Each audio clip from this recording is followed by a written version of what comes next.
esses infelizes foram lá para os Estados Unidos. Vamos lá, coloca um trechinho do vídeo, por favor, que a gente vai assistir junto, só para tentar entender, e eu quero a opinião do Rogério sobre isso também.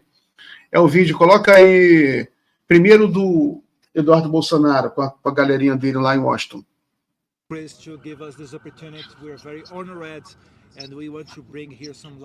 Eu não vou assistir tudo não, só assistir um pouquinho. Eduardo Bolsonaro, I'm the most voted ever congressman in the history of Brazil, also son of President Bolsonaro and former chairman of the Foreign Affairs. Esse vídeo eles estão lá em Washington hoje. I have always warned speeches in the Congress about the dangers of my country turning into a Cuba or Venezuela with their concentration camps. Today, unfortunately, I live in my own movie about the Gulag. And for those who think I'm exaggerating, I will cite here few simple names. Felipe Martins, the international advisor to President Bolsonaro, as Jared Kushner was to President Trump. A brilliant young man in his 30s with a promising future. Tá bom. Deixa eu só... Não vou, tá bom. Então deixa eu passar sem som. Um pouquinho sem som, só para ilustrar. Vou colocar a manchete aqui também. Rogério, eles estão lá nos Estados Unidos, né? A reclamação deles você vê que o Brasil se tornou Venezuela ou Cuba, com campos de concentração, e que tem uma ditadura judicial no Brasil. Eles queriam fazer uma audiência no Congresso, só que eles foram vetados lá, né? Barrados no baile.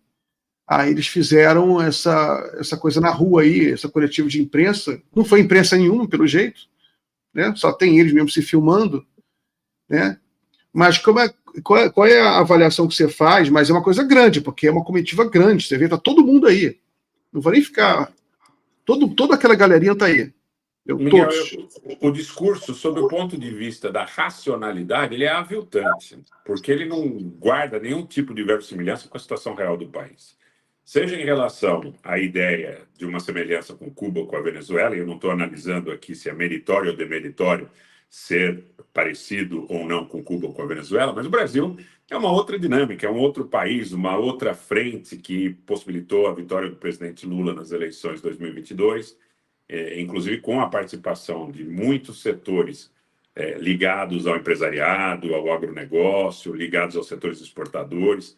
O Brasil, ainda que, naturalmente, como todos nós sabemos, exista muita coisa para ser feita, sob o ponto de vista do aprimoramento da democracia, que eu sempre digo, a gente não pode jogar a democracia pela janela, como se nós jogássemos a criança com a água do banho, se a água estiver quente, estiver suja, estiver turva. Então, nós precisamos privilegiar o aspecto da melhoria do que significam hoje as premissas, as construções que são basilares do Estado Democrático de Direito.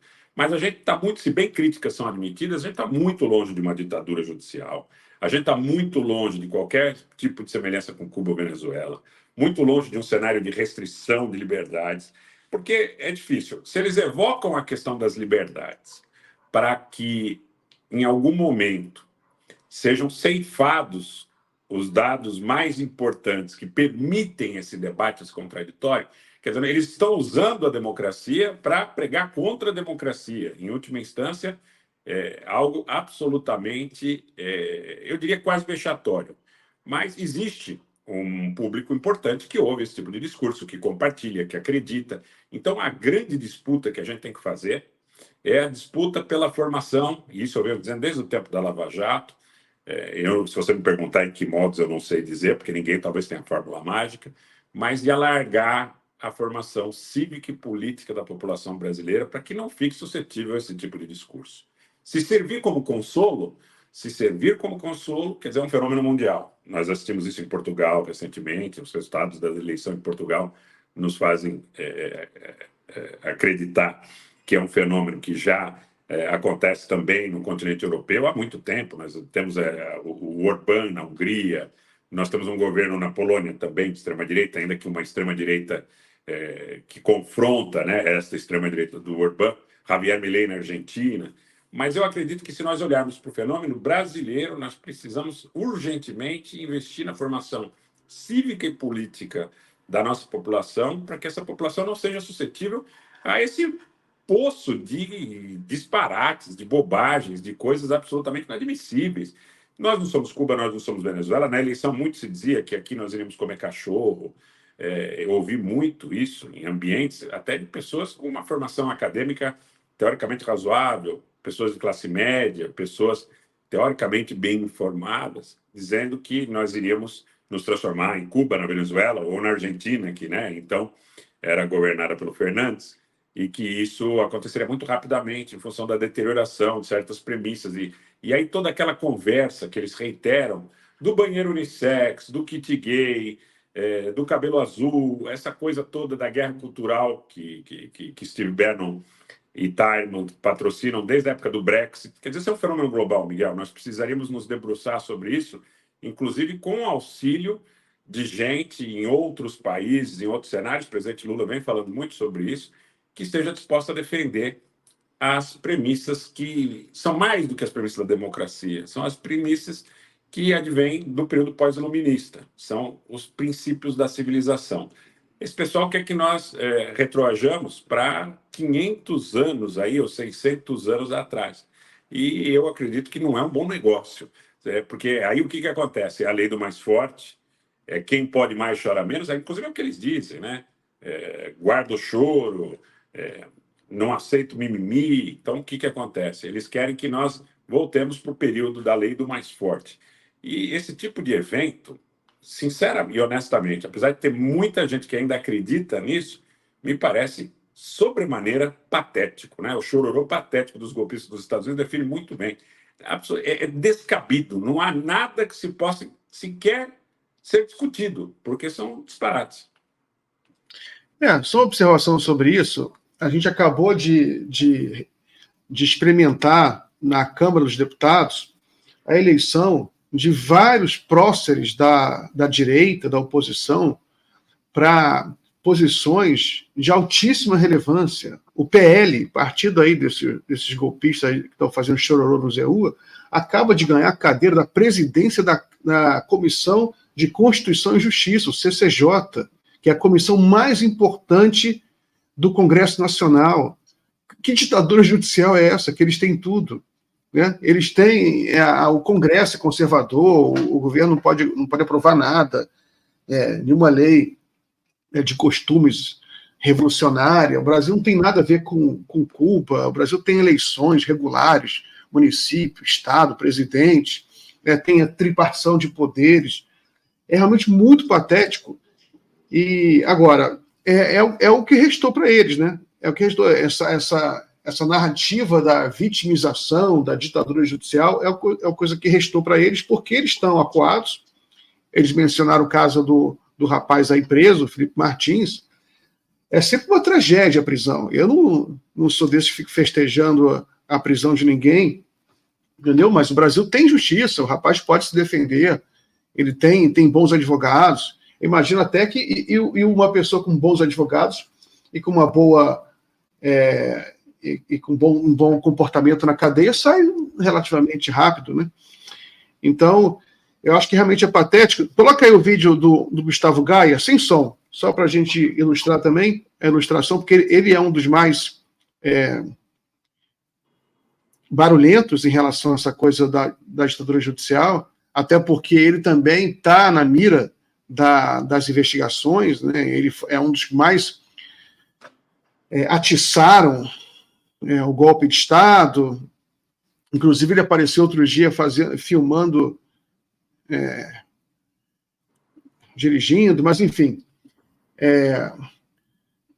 A que se atribui, como é que você analisa que essas pessoas elas consigam ainda ter tanto espaço, sabe, na sociedade brasileira, a ponto do Bolsonaro ainda ter chance, por exemplo, de caso ele recuperasse os seus direitos políticos, né, ter chance de se reeleger? O que você atribui isso? Quais são os fatores socioculturais, sei lá, antropológicos, que você atribui essa força da extrema-direita no Brasil? Olha, o primeiro que vem à tona é a ideia da precariedade da formação cívica e política da população. Nós temos uma série de outros fatores que são concorrentes, como, por exemplo, o investimento que foi feito nos últimos anos, com objetivo claramente político, em relação à questão do neopentecostalismo, principalmente esse de viés dispensacionalista, que tem um alinhamento automático com as políticas do Estado de Israel. Tem um grande erro, Miquel, ao meu ver, na análise que muita gente faz, dizendo que o Bolsonaro faz menção a Israel para agradar esse público. Na realidade, a ordem dos fatores não é essa. Esse público foi criado para dar subsídio para essa corrente política. Não é essa corrente política que vive desse público. Esse público foi criado exatamente para um colchão, para uma base de pessoas que politicamente estavam interessadas em fazer essa guerra, em promover essa guerra cultural, e precisavam de um substrato em relação à questão principalmente dos mais humildes. Se você pegar historicamente a questão na Grã-Bretanha, entre trabalhistas e conservadores, por exemplo, se você pegar a velha esquerda europeia, se você pegar, inclusive no Brasil, se nós retroagirmos aí a década de 60, você verifica que o discurso da direita, a diferença, basicamente, estava nas premissas relativas ao aspecto da economia, da gestão da economia, uma economia liberal. E esse pessoal trouxe à tona a questão da chamada guerra cultural, muito forte. Então, você vê aqui, eu estou em São Paulo, e vejo muitas vezes, numa padaria, num restaurante, num ambiente social, as pessoas discutindo que o governo do presidente Lula eventualmente fosse, ou seja, favorável à instituição do banheiro unissex, a questão da ideologia de gênero para as crianças na escola primária, porque as crianças estão pintando o cabelo de colorido, porque estão ensinando homossexualismo. Gente de classe média. Gente de classe média. E as pessoas menos instruídas, naturalmente, não quero ter uma concepção elitista em relação a essa percepção, mas ficam muito vulneráveis, principalmente quando você faz, ao lado dessa guerra cultural, um trabalho dessas denominações não pentecostais, que também tem um viés social. Eles arrumam emprego. Quando tem enchente, eles levam cesta básica. Eles atendem, muitas vezes, a pessoas que estão absolutamente desesperançadas, desesperadas, com uma palavra de conforto. E tudo isso vai formando um colchão de credibilidade ou de reciprocidade para quem não tem perspectiva, absolutamente nenhuma. Não tem o Estado. Aconteceu isso recentemente aqui em enchentes no ABCDM, onde as igrejas, algumas denominações, davam colchões, davam mantimentos, cesta básica, cobertor, uma série de coisas para quem tinha perdido tudo. E acabavam, quer queiramos, quer não, tendo um compromisso de reciprocidade implícito dessas pessoas. Quando eu preciso, eu vou recorrer a quem? Eu vou recorrer a essas denominações. O que essas denominações me dizem? Que eu tenho que defender incondicionalmente Israel, que o Jair Bolsonaro foi um grande presidente, que o governo do presidente Lula prega com a ideologia de gênero, com o demônio, e toda essa discussão, quem está contra Israel está contra Deus. Eu vejo isso nas lives que eu faço, muitos comentários que são difíceis até de serem refutados.